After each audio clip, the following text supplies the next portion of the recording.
Hello everyone. तो चलिए आज का टॉपिक शुरू करते हैं और आज का टॉपिक है कंपेयरिंग क्वांटिटीज। मेरे ख्याल से ये लास्ट टॉपिक होगा, फिर देखेंगे अगर कोई छोटा सा वीडियो बना किसी और टॉपिक का। पहले हम कंपेयरिंग क्वांटिटीज पढ़ लेते हैं। कंपेयरिंग क्वांटिटीज यानी क्वांटिटीज को कंपेयर करना। या इसमें हम जो मेन चीजें हम पढ़ेंगे, परसेंटेज के बारे में, प्रॉफिट के बारे में, लॉस के बारे में। पहले हम पढ़ लेते हैं परसेंटेज के बारे में, फिर इंटरेस्ट के बारे में भी पढ़ेंगे। इसमें पहले हम पढ़ लेते हैं परसेंटेज के बारे में। परसेंटेज क्या होता है? परसेंटेज अगर कोई हमसे पूछता है कि मेरे नंबर आए हैं 38%, तो इसका क्या मतलब हुआ? इसका मतलब हुआ 38 डिवाइडेड बाय 100, यानी कि उसके 38 पार्ट्स आए हैं या फिर 38 मार्क्स आए हैं 100 में से, यानी कि 38 मार्क्स आए हैं 100 में से। अगर ऐसे ही देखेंगे इसका मतलब फिर आए हैं 38 प्लस 38 हुआ है 76 मार्क्स आए हैं 200 में से। मैंने यहां भी उतना ऐड किया, यहां भी उतना। ऐसे हम निकाल सकते हैं परसेंटेज। यह है परसेंटेज का, यानी अगर कोई बोलेगा मेरे मार्क्स आए 38%, इसका मतलब होता है कि उसके 38 पार्ट्स आए हैं 100 में से, तो इसका मतलब होता है 76 मार्क्स आए हैं 200 में से। अब फिर से ऐड करेंगे 36, तो नीचे भी करना पड़ेगा ऐड, वैसे ही। यह है परसेंटेज का तरीका। अब अगर हमारे पास कोई हमारे किसी बच्चे के नंबर आए हैं 600 में से 500 नंबर आए हैं, मार्क्स कितने आए हैं? मार्क्स ऑफ 10, यानी कि उसे कितने नंबर आए हैं। पहले हमें पता होना चाहिए टोटल मार्क्स क्या है परसेंटेज के लिए। टोटल मार्क्स हैं 600, हमें निकालने हैं इसकी परसेंटेज कितनी आई है। तो यहाँ पे जो हम फार्मूला यूज करते हैं वो ये वाली है। हम लिखते हैं मार्क्स ऑफ 10, कितने मार्क्स आए 500, और टोटल मार्क्स कितने हैं 600, फिर करते हैं मल्टीप्लाइड बाय 100। इससे हमें परसेंटेज निकलती है। यानी कि अगर y है टोटल में, अगर कोई क्वांटिटी है y टोटल में, और उसमें से जो हमें प्राप्त हुआ, यानी कि जो हमें मिला, या फिर कोई पार्ट जो उसका वो है x, अब हमें बताना है कि x इसका कितना परसेंटेज है। तो फार्मूला आएगी x by y multiplied by 100। जो x यहाँ पे डिनोट करता है वो होती है छोटी क्वांटिटी, और y होती है उससे बड़ी क्वांटिटी, यानी जो इसकी मेन क्वांटिटी है। ये है इसकी फार्मूला। फिर यहाँ से हम निकाल सकते हैं इसकी परसेंटेज। आएगा 5/6 डिवाइड बाय 100, यानी कि 500 बाय 6 या फिर 250 बाय 3। फिर हम यहाँ से फिर उसकी परसेंटेज निकाल सकते हैं ऐसे। ये था परसेंटेज का तरीका। अब हम जान लेते हैं, थोड़ा सा एक क्वेश्चन कर लेते हैं, उससे हमारा कंसेप्ट थोड़ा सा स्ट्रांग होगा। मैं आपको वो 2 मेथड से सिखाऊंगा। दूसरा वाला इजी होगा, पहला वाला थोड़ा सा मुश्किल होगा, कंसेप्ट इससे स्ट्रांग होगा। अगर कोई मैन है, यानी कि एक आदमी है जो उसकी सैलरी थी, उसकी सैलरी में 10% इंक्रीमेंट किया गया, यानी कि 10% इंक्रीमेंट, यानी कि 10% उसको बढ़ाया गया सैलरी। फिर जब वो बढ़ाया गया उसके बाद ही फिर 10% घटाया गया 10% डिक्रीज, यानी कि उसका जो सैलरी थी उसकी वो 10% घटाई। हमें बताना है टोटल लॉस क्या आया। किसमें बताना है? परसेंटेज में बताना है टोटल लॉस क्या आया। हम एक काम कर लेते हैं, जो पहला तरीका हुआ हमारे पास, हम चूज करते हैं जो उसकी इनिशियल सैलरी थी, एस इनिशियल में लिखूंगा, वो थी एक्स। फिर उसके बाद जब 10% इंक्रीमेंट, तो सैलरी क्या बनेगी? एक तो एस इनिशियल प्लस होगा ये 10%, यानी कि 10% ऑफ एस इनिशियल। वो कितना हुआ? एस इनिशियल था x plus 10% of as initial, यानी कि 10 डिवाइड बाय 100। परसेंटेज जब आए तो उसका मतलब होता है डिवाइडेड बाय 100। ऑफ का मतलब यहां पे होता है मल्टीप्लाइड बाय एस इनिशियल था एक्स, यानी कि 10% ऑफ एक्स। ये 0 और ये 0 कट, वो आएगा एक्स प्लस एक्स बाय 10। फिर यहां पे क्रॉस मल्टीप्लिकेशन हम करेंगे, x 10 1 or 10, x 1 or x, वो आएगा 10x प्लस x, वो आएगा 11x बाय 10। ये बनेगी दूसरे स्टेप में उसकी ये वाली, यानी कि इसको मैं बोलूंगा सैलरी सेकंड। यहाँ पे सैलरी सेकंड, सॉरी यहाँ पे इनिशियल। तो सैलरी सेकंड जो है वो किसके बराबर आएगी? ये अब मैं मिटा देता हूं, अपने स्टेप्स लिखे होंगे। जो दूसरे स्टेप में इसकी जो सैलरी आई वो आई 11x बाय 10। ये थी दूसरे स्टेप में सैलरी। अब तीसरे स्टेप में क्या किया गया? इसका 10% घटाया गया, मगर किससे? एक्स से नहीं घटाया गया, 10% घटाया गया, मगर इससे सेकंड सैलरी से, जो उसकी सेकंड सैलरी है प्रेजेंट में, उससे 10% कम किया गया उसकी सैलरी। तो मैं लिखूंगा जो उसकी सैलरी, यानी कि सैलरी थर्ड। सैलरी थर्ड क्या होगी? थर्ड स्टेप में इसको कम किया गया। पहला स्टेप था इनिशियल, दूसरा था फिर जब इंक्रीज किया गया। अब जो तीसरा स्टेप है सैलरी थर्ड, यानी अब वो 10% कम है किससे? दूसरे स्टेप से, यानी कि वो होगी, दूसरा स्टेप कितना है 11x by 10 minus 10% of 11x by 10। ये है सैलरी थर्ड। हम यहां पे कर लेते हैं इसको सॉल्व। ये कितनी आएगी? वो आएगी इस यहां पे करेंगे, ये है 11x बाय 10, इसको ऐसे ही रखेंगे, माइनस 10%, यानी कि 10 by 100 multiplied bye 11x by 10। 0 और 0 कट हो जाएगा, वो आएगा आंसर यहां से 11x by 10 minus 11x 1 or 11x divided by 10 or 100।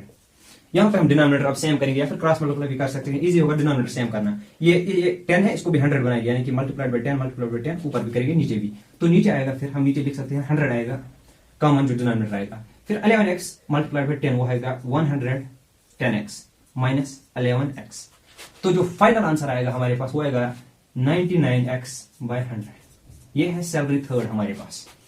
Salary third हम यहाँ पे सीधे लिखेंगे, आप सैलरी थर्ड क्या है हमारे पास 99x बाय 100। ये हमारे पास सैलरी थर्ड। हमें इसमें बताना है कि जो नेट लॉस हुआ है सैलरी का कितना हुआ है। अब आपको बताना जो इनिशियल क्या था, ये फाइनल क्या गया ये। अब आपको बताना बड़ा कौन सा है छोटा कौन सा है, फिर माइनस करना है सीधे। बड़ा कौन सा है इसमें से, बड़ा है x, क्योंकि हम देखेंगे अगर ये ऊपर 100x डिवाइड बाय 100x होता तो तब ये x के बराबर होता, यानी कि अभी ये 99x है तो x से छोटा है। मैं दूसरे तरीके से कहता हूं, अगर ये 110 बाय 110x बाय 100 होता तब हम लिख सकते थे इसको 1.10x, यानी कि तब ये x से बड़ा होता जब 100 के ऊपर होगा। अब अभी ये 100 के नीचे है ऊपर, यानी कि ये x से छोटा ही होगा। तो माइनस किससे करेंगे, SI माइनस एस थर्ड। तो SI माइनस एस थर्ड ये हम अभी अमाउंट में निकाल रहे हैं, अभी हमने परसेंटेज में नहीं निकाला। जो अमाउंट में आएगा वो आएगा answer x minus 99x by 100। Cross multiplication करेंगे, यहाँ पे 1 लिख सकते हैं हम, 100 multiplied by x minus 99 1 or 99, तो वो आएगा 100x minus 99x divide by 100, वो आएगा इक्वल टू x बाय 100। यानी कि जो नेट इसका लॉस हुआ है वो हुआ x बाय 100, जितनी इसकी पहले थी उसको डिवाइड बाय 100 करो तब आएगा इसका। पर हमें चाहिए आंसर परसेंटेज में। परसेंटेज के लिए जो मैंने फार्मूला बोली थी, formula x by y multiplied by 100, या हम ये वाली फार्मूला यूज करेंगे। देखिए कैसे करेंगे, यहाँ पे x के बदले हैं अभी x बाय 100, टोटल अमाउंट कितना है x, डिवाइड बाय करेंगे टोटल अमाउंट y वाला डिवाइड बाय x, मल्टीप्लाई क्या करेंगे 100। यहाँ पे अभी जो x है, x के बदले हैं यहाँ पे x बाय 100 और y के बदले हैं x, क्योंकि जो x होता है वो पार्ट होता है y का एक। यहाँ पे भी x बाय 10 है छोटा सा पार्ट किसका, x का, क्योंकि x इनिशियल सैलरी है वो बड़ी है जो हमने डिफरेंस निकाली थी यहाँ से। अब हमें क्या करना है, x बाय y इसको करना है, ये हम लिख सकते हैं ऐसे x बाय 100, ये डिवाइडेड बाय x, यहाँ पे ऐसे divide by x whole multiplied by x ऐसे था, तो हम इसको ऐसे लिख सकते हैं x बाय 100। जब इसके नीचे कुछ तो डिनोमिनेटर तो 1 होगा पहले ही, क्योंकि ये हर किसी के साथ होता है, तो जब ये मल्टीप्लाई में जाएगा तो रेसिप्रोकल होगा इसका, तो वो आएगा 1 बाय x और फिर होल मल्टीप्लाइड बाय हम करेंगे 100। तो x और x क्या हो जाएंगे कट, तो बचा क्या हमारे पास 1 बाय 100 मल्टीप्लाइड बाय 100 कट, तो वो क्या आएगा 1 1 आर 1, यानी कि 1%। तो ये था हमारे पास क्वेश्चन जो मैंने आपको एक बड़ा सा प्रोसीजर दिखाया। अब इसी क्वेश्चन को हम एक छोटी सी ट्रिक से भी कर सकते थे। मैं अब वो ट्रिक दिखाऊंगा आपको, फिर आपकी मर्जी, आप ट्रिक याद करो। वो ट्रिक है नहीं असल में, वो भी एक कंसेप्ट है, पर ये वाला थोड़ा सा डीप कंसेप्ट है, इसलिए मैंने आपको ये भी सिखाया। जो वो ट्रिक है उसमें हम क्या काम करेंगे, जो सैलरी इनिशियल लेंगे वो लेंगे हम 100, क्योंकि हम कुछ भी ले सकते हैं, इनिशियल तो हमें पता नहीं क्या है, तो हमने लिया 100। फिर सैलरी सेकंड क्या बनेगी हमारे पास, सैलरी सेकंड बनेगी 100, यानी कि initial plus 10% of as initial, इसका 10% जब इंक्रीमेंट हुआ तो वो क्या आएगा equal to 100 plus 100 by 100 multiplied by 100, क्योंकि एस इनिशियल यहाँ पे है अभी 100 कट, यानी कि वो इक्वल कितना आएगा 110। तो सैलरी सेकंड जो आई वो हमारे पास आई 110। अब सैलरी थर्ड हमें पता है डिक्रीज हुआ है, यानी इसको डिक्रीज हुआ है दूसरी सैलरी क्या थी 110 माइनस हम करेंगे, क्योंकि डिक्रीज हुआ है, डिक्रीज कितना हुआ है 10%, यानी कि 10% ऑफ एस सेकंड, वो आएगा इक्वल टू, उसको हम कैसे लिख सकते हैं, वो आएगा equal to 110 minus 10%, 10 by 100 multiply, आपको पता मल्टीप्लाई सैलरी सेकंड क्या है 110। इसे मैं इसको थोड़ा सा अलग किया मैंने। अब क्या काम करेंगे, ये 0 काट इसके साथ, ये वाला 0 इसके साथ काट, वो क्या आएगा 11 1 आर 11, यानी कि 110 माइनस 11, 110 माइनस 11 वो आएगा इक्वल टू 99। यानी कि जो हमारे पास आखिरी में क्या बचा, आप इसको नोट कीजिए, तब तक मैं यहां से हट जाता हूं।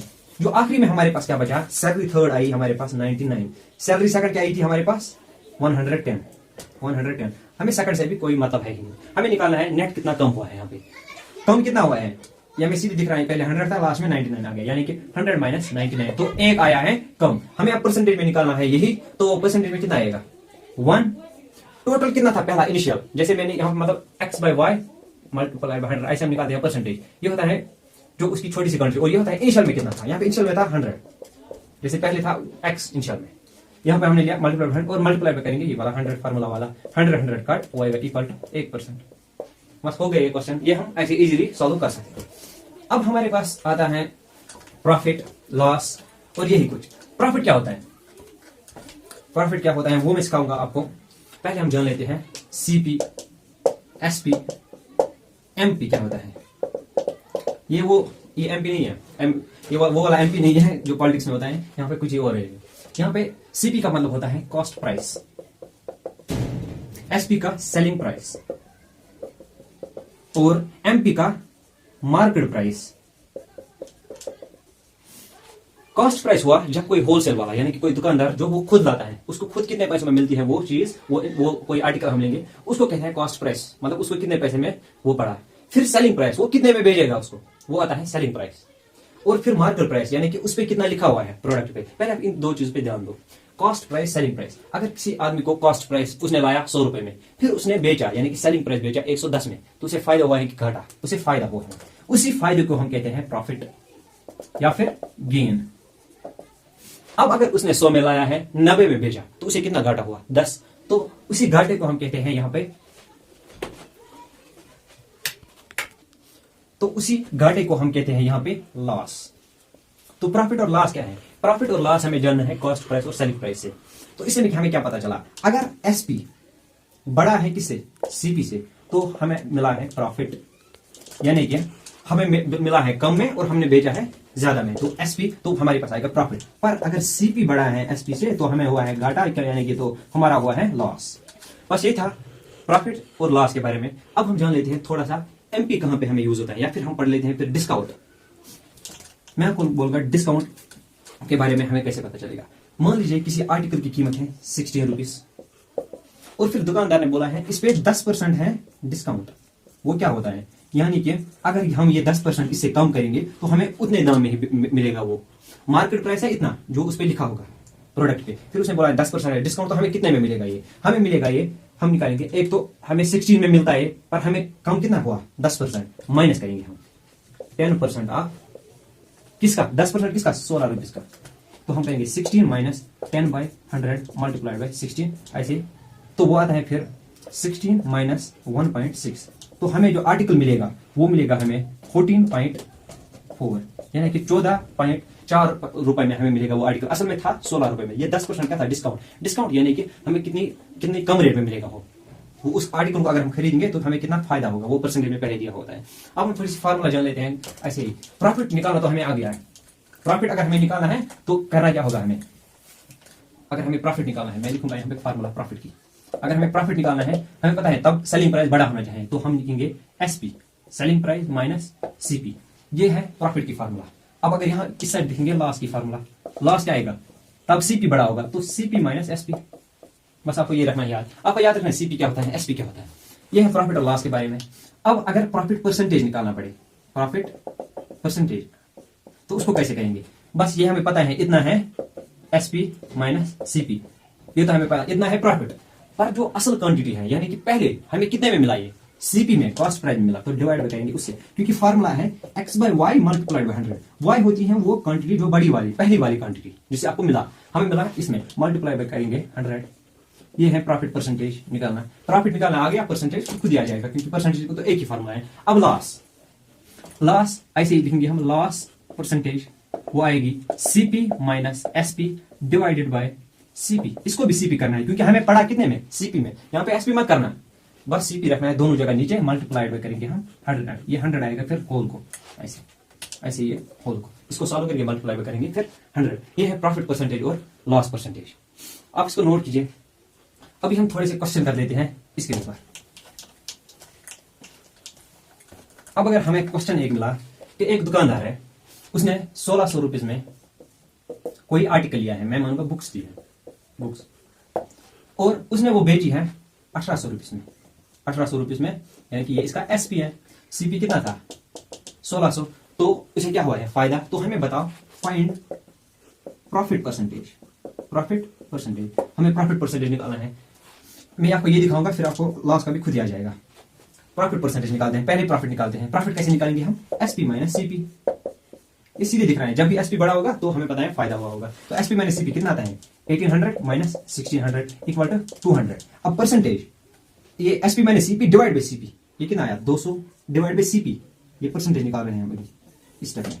सीपी कितना है 1600, मल्टीप्लाई करेंगे 100, ये जीरो काट, ये जीरो काट, तो बचा क्या 200 डिवाइड बाई 16, 200 डिवाइड बाई 16 वो आता है 100 डिवाइडेड बाई 8, फिर वो आता है 50 बाई 4, ऐसे 25 बाई 2 इक्वल टू 12.25, 12.50 सॉरी 12.50 या 12.5। तो परसेंटेज में कितना आंसर आया 12.5%, ये आएगा हमारे पास आंसर। अब ऐसे ही अगर ये वाला सीपी होता और ये वाला एसपी होता तब भी ऐसे ही, तो जो लॉस आता वो लॉस आता 12.5, तब वो लॉस होता। अभी ये प्रॉफिट है, क्योंकि अगर हम इसको रखेंगे सीपी और इसको एसपी तो हमें 200 घाटा होगा, उस घाटे को हम यहाँ पे निकालेंगे, फिर उसकी परसेंटेज ऐसे ही होगी, फिर हमारे पास क्या होगा, फिर हमें आंसर आएगा इसका। ये था हमारे पास सीपी और एसपी के बारे में। अब हम थोड़ा सा कर लेते हैं डिस्काउंट के ऊपर, कोई एक क्वेश्चन करते हैं डिस्काउंट के ऊपर, जिससे हमें डिस्काउंट के बारे में पता चलेगा। डिस्काउंट हम लिखेंगे, एक आर्टिकल है, यहाँ एक जीन्स पैंट है, जीन्स पैंट एक है, उसकी कीमत है 500 रुपीज। और जो दुकानदार है उसने बोला है अगर हम 2 पीसेस लेंगे, if we buy 2 pieces, 2 pieces में हमें कितना मिलेगा, उसने बोला है अगर हमें 2 पीसेस में 10% हमें मिलेगा डिस्काउंट 2 पीसेस में। तो हमने बोला चलो 2 पीसेस खरीद देते हैं तो हमें मिलेगा डिस्काउंट। तो अब हमें बताना है जो आखिरी प्राइस है हमें कितने में मिला, यानी कि हमें निकालना है यहाँ पे एसपी, क्या निकाला है यहाँ पे एसपी। तो हम पहले जान लेते हैं सीपी है क्या, तभी तो हम फिर डिस्काउंट ये निकालेंगे एसपी। हम सीपी क्या था, एक पैंट का सीपी क्या है कॉस्ट प्राइस, उसको यानी क्या हम बोलेंगे मार्केट प्राइस, सॉरी ये यहाँ पे सीपी नहीं है, ये है एमपी मार्केट प्राइस, ये है मार्केट प्राइस, सॉरी मैंने सीपी कह दिया, मार्केट प्राइस यानी उस पर कितना लिखा है 500 रुपीज, 2 पीसेस पे कितना होगा 1000, यानी कि एमपी है 1000 रुपया। अब हमें क्या काम करना है, हमें पता है हमें डिस्काउंट मिला है 10% का, कितने में 2 पीसेस में, 2 पीसेस मतलब अगर हम 1000 रुपए का कुछ खरीदेंगे तो उसमें हमें मिलेगा 10%, तो हम यहाँ पे वही अप्लाई करेंगे। अब निकालते हैं डिस्काउंट कितना हुआ हमें, डिस्काउंट ये बता रहा है 10%, किसका 10% ऑफ 2 पीसेस, 2 पीसेस का कितना कीमत हुआ हमें 1000 का, तो वो आएगा 10 बाई 100 मल्टीप्लाइड बाई 1000, 1 0 इसके साथ 2 0 इसके साथ काट, 2 0 इसके साथ काट, तो बचा गया हमारे पास 100, यानी कि हमें कितना फायदा हुआ 100 रुपीज का जो हमें डिस्काउंट मिला। तो हमें आखिर में कितना पैसा देना होगा, यानी कि सेलिंग प्राइस, यानी या हम बोलेंगे हमें कैश में कितना पैसा देना पड़ा, तो हम बोलेंगे हमें तो 1000 देना था पर डिस्काउंट मिला इतना, तो हमें आखिर में क्या देना पड़ा 1000 माइनस 100, वो आएगा इक्वल टू 900। ये था हमारे पास क्वेश्चन डिस्काउंट के ऊपर।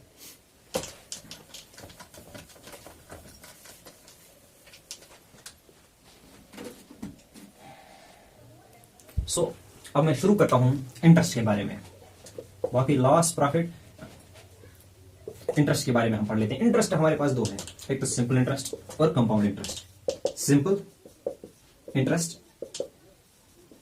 स्पेलिंग चेक कर लेना, टी है या टी आर है। सिंपल इंटरेस्ट और कंपाउंड इंटरेस्ट, ये हमारे पास 2 इंटरेस्ट। पहले हमने प्रॉफिट पढ़ा, लॉस पढ़ा, उसके बारे में तो हमें पता है।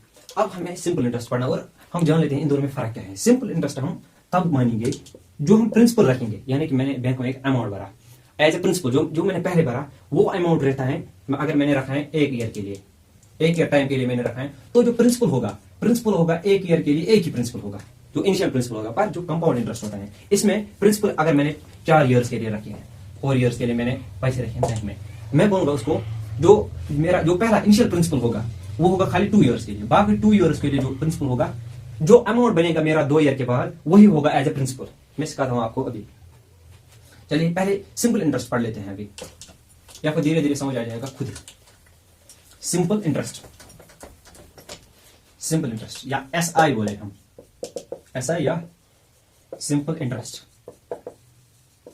इसकी जो फार्मूला है एसआई की फार्मूला, हमें यहां पे खाली इंटरेस्ट मिलेगा, मैं दिखाता हूं आपको। Principal P into rate into time. बहुत सारे लोग बोलते हैं principal into rate into time divided by 100। मैं बोलता हूं रेट डिवाइड बाय टाइम। पता है क्यों? क्योंकि रेट दी होगी हमें 5%, 6%। 5% का मतलब क्या होता है 5 डिवाइडेड बाय 100। तो अगर यहाँ पे रेट दी है R%, तो मैं क्या लिखूंगा R डिवाइडेड बाय 100। इसलिए मैंने P into R into T पहले लिखा, फिर वो 100 आएगा रेट से। ये है ऐसे, ये निकलता है यहाँ इस फार्मूला से हमें निकलता है सिंपल इंटरेस्ट कितना चढ़ा। अब अगर किसी बंदे ने पैसे रखे बैंक में, उसने रखे हैं 1000 रुपीज, 1000 रुपीज उसने पहले बैंक में रखे, और बैंक में बोला जो रेट है जो इसने पहले रखे बैंक में, उसी को हम कहते हैं प्रिंसिपल। अब जो बैंक ने बोला या हम जो लोन लेते हैं पहले, उसी को हम कहते हैं प्रिंसिपल। अब रेट उसने बोला 10% और टाइम उसने बोला 2 ईयर्स के लिए, टाइम है 2 ईयर्स। हमें क्या निकालना है, सिंपल इंटरेस्ट कितना चढ़ेगा उस पर, यानी इंटरेस्ट कितना चढ़ेगा सिंपली, इसीलिए इसको हम कहते हैं simple interest. Principal 1000 multiply by rate 10, time 2 years divided by 100। अब 100 यहां से 10 10 10 10 हो गया कट, तो सिंपल इंटरेस्ट कितना आएगा, 10 मल्टीप्लाई बाय 10 10 और 100 मल्टीप्लाई बाय 2 वो आएगा 200, यानी कि 200 उसको एक्स्ट्रा देने पड़ेंगे। किसको, अगर किसी बंदे ने 1000 रुपए बैंक में रखा है तो 2 साल बाद उसको 200 एक्स्ट्रा मिलेगा, यानी कि अमाउंट जो उसको मिलेगा 2 साल के बाद अमाउंट वो किसके बराबर होगा, एक तो प्रिंसिपल जो उसने पहले भरा ये वाला 1000 प्लस सिंपल इंटरेस्ट। तो अमाउंट की फार्मूला ये है, इसमें ये थी सिंपल इंटरेस्ट की formula, principal into rate in time divide by 100, और ये है अमाउंट की फार्मूला। अब याद आ गया, या अगर इसको हम दूसरे तरीके से समझ सकते हैं, अगर किसी बंदे ने लोन लिया 1000 रुपए, ये रेट थी ये टाइम था, तो जो सिंपल इंटरेस्ट उस पर चढ़ेगा वो चढ़ेगा 200 रुपीज, यानी कि उसको 200 रुपीज एक्स्ट्रा भरने पड़ेंगे। एक तो वो 1000 देना पड़ेगा 1000 और ऊपर से 200 देने पड़ेंगे ज्यादा, यानी कि एसआई के तौर पर। तो उसको टोटल में कितना देना पड़ेगा, 1000 प्लस 200 वो आएंगे 1200 रुपीज। अगर बैंक में 1000 रुपए भरा है तो 1200 रुपीज बैंक देगा, पर अगर लोन निकाला है 1000 रुपए तो ये इसे भरने पड़ेंगे 1200 रुपीज। ये था सिंपल इंटरेस्ट का कंसेप्ट। अभी हम कर लेते हैं कंपाउंड इंटरेस्ट का कंसेप्ट। कंपाउंड इंटरेस्ट, इसमें थोड़ा सा आपको दिमाग लगाना पड़ेगा इसमें कंपाउंड इंटरेस्ट में। चलिए हमारे पास कंपाउंड इंटरेस्ट में मैं बताता हूं आपको कंपाउंड इंटरेस्ट की जो फार्मूला होती है। मैं पहले अमाउंट की फार्मूला सिखाऊंगा आपको, क्योंकि वही इजी होती है इसमें। उसमें आपको दिखाया था मैंने, जब कंपाउंड इंटरेस्ट होगा उसमें सिंपल इंटरेस्ट की फार्मूला मैंने सिखाई थी आपको, फिर सिखाई थी अमाउंट की फार्मूला। यहाँ पे अमाउंट की फार्मूला मैं सिखाता हूँ, वो होती है equal P1 plus R by 100 raised power n, यानी कि P plus rate raised power n। अब ये n क्या होता है वहां पे, n ही होता है वहां पे टाइम पीरियड, ये n होता है यहाँ पे टाइम पीरियड, मतलब कितनी देर के लिए हमने ये प्रिंसिपल रखा है बैंक में। ये है अमाउंट की फार्मूला। अब जो फिर कंपाउंड इंटरेस्ट CI, जो उसकी फार्मूला बनेगी अमाउंट माइनस, जैसे मैंने बोला ये है अमाउंट की जो फार्मूला है असल में वो होती है प्रिंसिपल प्लस इंटरेस्ट, फिर कोई सा भी इंटरेस्ट हो, सिंपल हो कंपाउंड हो। एक तो प्रिंसिपल कितना हमने भरा है और ऊपर से इंटरेस्ट कितना मिला, फिर यहां से हम निकाल सकते हैं ना इंटरेस्ट की फार्मूला, अमाउंट माइनस प्रिंसिपल। तो मैं यहाँ पे वही करूंगा यूज, अमाउंट में रखूंगा ऐसे। अमाउंट कितना मिला है, ये मैंने बोला ये अमाउंट की फार्मूला है, वो आएगी P1 plus rate by 100 raised power n। ये है अमाउंट की फार्मूला। माइनस क्या करना है इसे, माइनस प्रिंसिपल, ये P में इसको माइनस करूंगा, ये वाला कॉमन क्या निकाल आएगा, इस सारी टर्म में से P पहले कॉमन आ गया, अब इन दोनों में से P कॉमन निकालेंगे। कंपाउंड इंटरेस्ट की जो फार्मूला बनेगी, P मैंने कॉमन निकाला पूरी टर्म से। अब इसमें से क्या बचा, इसमें से तो ये बचा 1 plus R by 100 raised power n, ये वाला बचा इतना, और इसमें से क्या बचा -1, ये होगी फिर इसकी फार्मूला। देखिए ये वाली तो मुश्किल हो जाती है, ऐसे याद रखना P1 कुछ, ये वाली इजी रखना याद। आप नोट कर सकते हैं इसको, देखिए होगा आप लोगों ने नोट, आप इसको याद रखना। इसमें अमाउंट वाली फार्मूला आप याद रखना, यानी कि P1 plus R by 100 raised power n। अब मैं n में दिखाता हूं आपको, वैसी वो वाली एग्जांपल है। एक बंदे ने रखा है 1000 रुपए प्रिंसिपल, 1000 रुपए रखा है बैंक में, और रेट क्या है, रेट है वही 10%, टाइम हम रखेंगे वही 2 ईयर्स, पर यहाँ पे हम थोड़ा सा वर्डिंग लिख लेते हैं।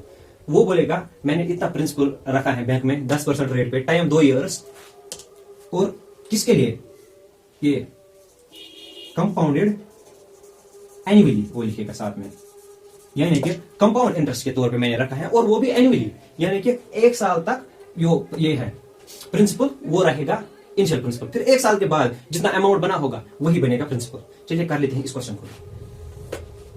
पहले हम क्या निकाल सकते हैं, अमाउंट करेंगे। प्रिंसिपल कितना है 1000, वहां पे हमें कितना अमाउंट निकला था, जब हमने सिंपल इंटरेस्ट निकाला था तो आया था 1200 टोटल में जो अमाउंट आया था। हम देखेंगे इससे अलग आता है कि नहीं। प्रिंसिपल है 1000, 1 है ऐसे ही लिखेंगे 1, रेट कितना है 10, divide by 100 raise power n मैंने क्या बोला, कंपाउंडेड एनुअली, पर टाइम कितना है 2 ईयर्स, यानी कि 2 ईयर्स के लिए ये। तो हम इसको कैसे करेंगे 1000, इसको हम 0 और ये काट सकते हैं, हाँ ये बनेगा 1/10, तो क्रॉस मल्टीप्लिकेशन फिर करेंगे 10 1 आर 10 1 1 आर 1, यानी कि वो आएगा 11/10 आखिर में रेज्ड पावर 2। तो हम ऐसे लिख सकते हैं, ये है अमाउंट इज इक्वल टू 1000, छोटा मैं लिखूंगा अभी यहाँ पे क्योंकि जगह है कि नहीं, यहाँ पे ऐसे लिखेंगे हम, मल्टीप्लाइड बाय 11/10 क्योंकि स्क्वायर है, तो फिर से 11/10, कुछ आया समझ में, ये 0 इसके साथ काट, ये 0 इसके साथ काट, तो आंसर क्या आया बाद में, amount is equal to 10 multiplied by 11 multiplied by 11। यहाँ पे कर लेते हैं हम, यहाँ पे तो यहाँ पे कर लेते हैं, अमाउंट दिखाइए 11 आर 121 मल्टीप्लाइड बाय 10, वो इक्वल आता है 1210, यानी कि 1210 रुपए। ये 10 रुपए कहाँ से आ गए, ये भी तो इंटरेस्ट ही है, यही होता है कंपाउंड इंटरेस्ट में फर्क। सिंपल इंटरेस्ट में 1200 आ गया था, इसमें 1210 था। जो कंपाउंड इंटरेस्ट निकाला था वो निकाला था एनुअली, पर अभी हमें पढ़ना है हाफ ईयरली, यानी कि साल के करने हैं 2 हिस्से। तो फार्मूला क्या बनेगी, देखो भाई फार्मूला तो वैसी की वैसी रहेगी, यानी कि जो अमाउंट निकलेगा वो वैसे ही निकलेगा 1 प्लस, पर इस बार क्या होगा, मैं रेट अभी नहीं लिखूंगा, थोड़ा सा रेट के साथ चेंज होगा, और एंड में यहाँ पे लिखूंगा, यानी कि टाइम पीरियड कितना है 2 साल, पर यहाँ पे रेट के साथ होगा। रेट ने बोला है साल के तो 2 हिस्से हो गए, मेरे भी 2 हिस्से कर दो, क्योंकि रेट होती है 1 साल के लिए, तो इसके भी 2 हिस्से, तो हम लिखेंगे r/2। टाइम ने बोला रेट के 2 हिस्से, तो मेरा 2 गुना, तो ये होती है फार्मूला हाफ ईयरली के लिए। रेट का होता है हाफ और जो टाइम का होता है दुगना। अगर अभी यहाँ पे आएगा हमारे पास साल के करेंगे 1/4 हिस्से, तो यहाँ पे रेट की जगह होगा r/4 और टाइम यहाँ पे n के सामने आएगा 4n। समझ आया, बस वो वैसे ही होगी। इसकी फार्मूला लास्ट में लिखवा दूंगा, उसकी फार्मूला भी। चलिए पहले ये वाला क्वेश्चन हम कर लेते हैं, इसी से क्वेश्चन कर लेते हैं हम।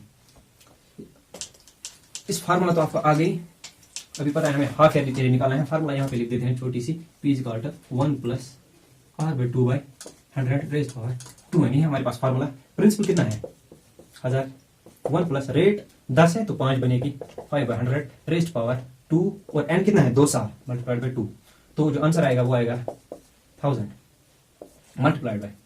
अब करना क्या है यहाँ पे 5 1 r 520, यानी इसको क्रॉस मल्टीप्लाई करेंगे तो आंसर आएगा 21/20 2 2 r 4 रेज़्ड पावर 4। जो आंसर आएगा वो ये आएगा 1000 21/20 multiplied by 21/20 divide by 21/20 multiplied by 21/20।